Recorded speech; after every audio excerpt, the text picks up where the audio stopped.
مسئلہ تو سمجھ آ بجلی چلتی ہے تھوڑی بنی ہوئی ہے نا مصنوعی بجلی 50 واٹ کا کرنٹ ہوگا 100 کا ہوئے گی تو ایک ہاتھ لاؤ سمجھ آئے سی کتنی طاقت ہے ایک آدھن برق یہ بجلی کوئی برق کا دن برا کا دن بجلیاں دے مجموعے کو سارا بجلیاں کائنات جہاں کٹھا تھی وجن ان مجموعہ جڑا ہے وہ برا کا دن اندر اتنے جڑی ہستی سوار تھی یہ محمد مصطفیٰ ہے تم مصنوعی بجلی کو ہاتھ نہیں لا سکتے مولوی صاحب کا لا ذرا تو جو آدھا میں محمد جی ہاں رسول جی ہاں لا کے نکالو ذرا کہ وہ بجلیاں دے مجموعے تے سوار ہیں اور صرف سوار نہیں رستے براق کی رفتار کتنی ہے حضور فرمایا صحابہ پوچھا یا رسول اللہ جی براق سے سگائے وہ کی رفتار کتنی ہے سرکار فرمایا کہ اللہ تعالیٰ اگر وہ اجازت دے دے پوری کہ زمین اور آسمان کا درمیانی فاصلہ ہوتی ایک چھلانگ ہے جریدۃ واحدہ ایک چھلانگ پہ ہے زمین سے آسمان اتنی رفتار ہے مگر اتنی رفتار کے باوجود ہی حضور سواری تبدیل کی تھی کیوں تبدیل تھی یہ سواری کیا اتنی رفتار ٹھیک نہیں یہ تو سیدۃ المنتہا تو رک گئی ہے بن کے براق تو اللہ تعالیٰ ایک رف بھیجے سبز رنگ کا ایک قالین ہے اندے تو سوار تھا اور اندی رفتاری براق کن 1000 گنا زیادہ ہے اندے تو سوار تھا قوت چھوڑ دی تنے 7ویں آسمان پہ بنی اللہ تعالیٰ بحرم بھیجے جھولا ایک نورانی جھولا اندے سوار تھے اندی رفتار رف کن 1000 گنا زیادہ ہے یا رسول اللہ سواریاں کیوں تبدیل کی تھی سرکار فرماتے ہیں کہ براق کی رفتار ویسے تو اتنی تھی مگر مجھے جلدی جانا تھا مجھے اس سے بھی جلدی تھی جب رف آیا میں اس پہ سوار ہوا اس کی رفتار اس براق سے 1000 گنا زیادہ تھی مگر مجھے جلدی تھی میں اس سے بھی پہلے پہنچنا چاہتا تھا پھر اللہ نے بحرم بھیجا ایک نورانی جھولا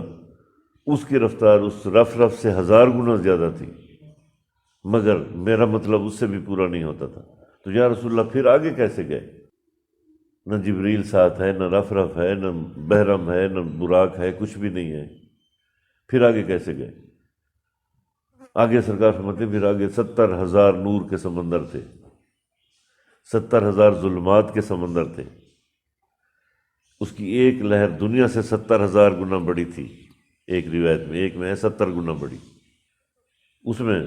حضور فرماتے ہیں آگے حضور پیدل چلے تو اس کا مطلب ہے حضور کی رفتار براق سے بھی تیز تھی رف سے بھی تیز تھی بحرم سے بھی تیز تھی پیدا اپنی رفتار سے گئے تو کیسے گئے یا رسول اللہ تو کہتے ہیں زنجبت فی النور میں نے اس نور کے سمندروں میں میں نے اپنے آپ کو داخل کیا کیسا نور تھا سرکار فرماتے ہیں بتایا نہیں جا سکتا سفید تھا نہیں کالا تھا نہیں کیسا تھا بتایا نہیں جا سکتا بس دیکھا جا سکتا ہے پھر آگے کیسے گئے اتنا لمبا سفر یہ 70,000 سمندر بحر پھر 70,000 ظلمات کے سمندر پھر آگے عالم شروع ہو گئے عالم روح عالم نفس عالم حیات عالم ممات اور کام کی بات یہ ہے کہ جس عالم سے میرا رسول گزرا اس عالم سے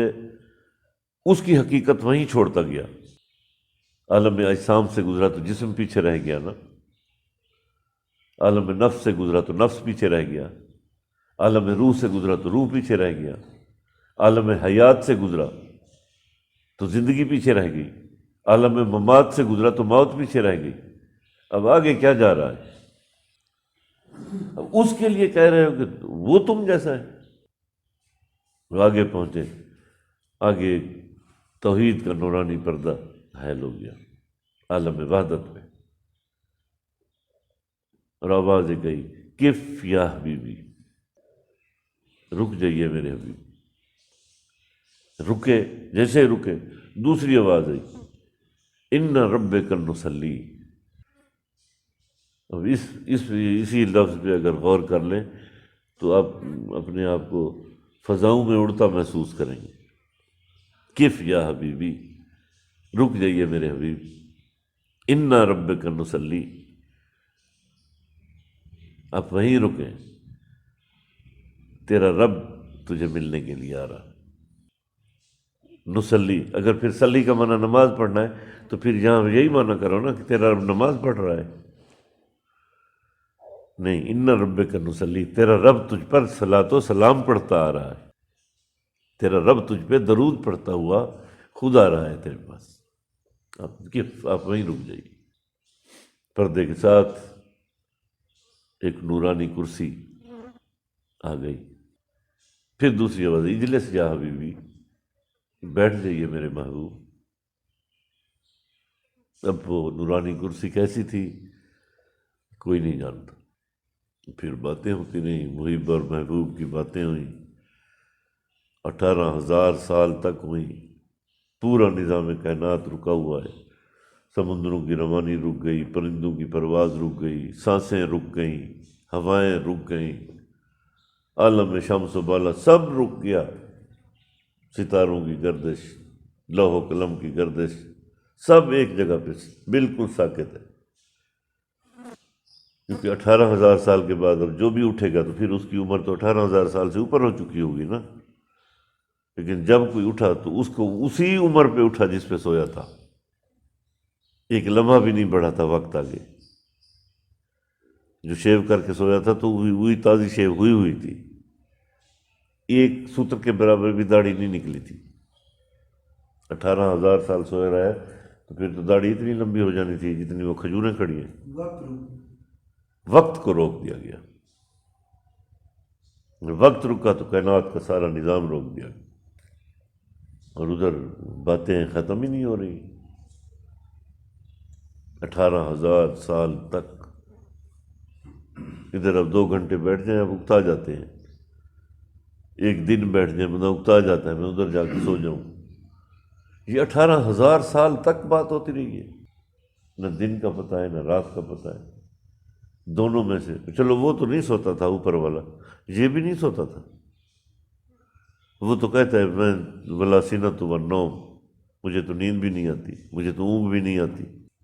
یہ میرے رسول کیسے یہ کیوں نہیں سوئے؟ یہ سونا کیا یہ بشری تقاضا نہیں ہے؟ 18,000 سال تک بشر جاگ سکتا ہے؟ 18,000 سال کیا، آپ مجھے 18 دن جاگ کے دکھا دیں نا، 2 دن جاگ کے دکھا دیں، سمجھ آ جائے گی۔ اب ہر کسی سے بھی یہ شرط نہ لگا لینا کہ 2 دن 3 دن، وہ کچھ جاگ کے بھی دکھا دے گا، اسے کچھ نہیں ہوگا۔ کچھ لوگ عادی بھی ہوتے ہیں، مگر 2-4 دن 8 دن بس، اس سے زیادہ نہیں۔ اب یہ 18,000 سال کی بات ہے، کون جاگے؟ مگر دونوں جاگ رہے ہیں۔ اب کیسے جاگ رہے ہیں؟ بس اسی طرح جاگ رہے، جس حیثیت سے وہ اللہ جاگ رہا تھا،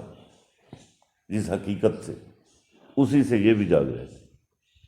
کیونکہ بنے اسی حقیقت، اللہ نے انہیں بنایا اسی حقیقت سے تھا۔ کیونکہ موت، عالم ممات تو پیچھے چھوڑ گئے، موت کو تو چھوڑ دیا پیچھے، عالم حیات کو بھی چھوڑ گئے، زندگی بھی پیچھے رہ گئی، موت بھی پیچھے رہ گئی۔ اب آگے کیا جا رہا ہے؟ جسم بھی نہیں ہے، عالم اجسام بھی نہیں ہے، عالم ارواح بھی نہیں ہے، روح بھی نہیں گیا، وہ بھی پیچھے، عالم نفس بھی چھوڑ دیا، وہ بھی پیچھے رہ گیا، روح بھی نہیں گیا آگے، جسم بھی نہیں گیا، نفس بھی نہیں گیا، کچھ بھی نہیں گیا، کیا تھا آگے؟ پھر یہ بات آگے کس سے ہو رہی ہے؟ تو ان ہستیوں کو ماننے میں عافیت ہے، انہیں سوچا نہیں جاتا، یہ سوچ کے ذریعے سمجھ میں نہیں آتی، کیونکہ یہ اللہ کی الگ سے مخلوق ہے، یہ ہم جیسے لوگ نہیں ہیں، ہم تخلیق خلقی ہیں، یہ تخلیق تکوینی ہے مخلوق یہ بھی، مگر تخلیق تکوینی ارادے سے بنے، یہ شے سے شے نہیں بنی، ہم جیسے مٹی سے بنتے ہیں، نطفے سے بنتے ہیں، مگر ان کی تخلیق ایسے نہیں ہے، یہ تخلیق تکوینی سے پیدا ہوئے، بس اللہ نے جیسا چاہا ایسا ہونا چاہیے، یہ ویسے ہو گئے، تو ان کو ماننے میں عافیت ہے۔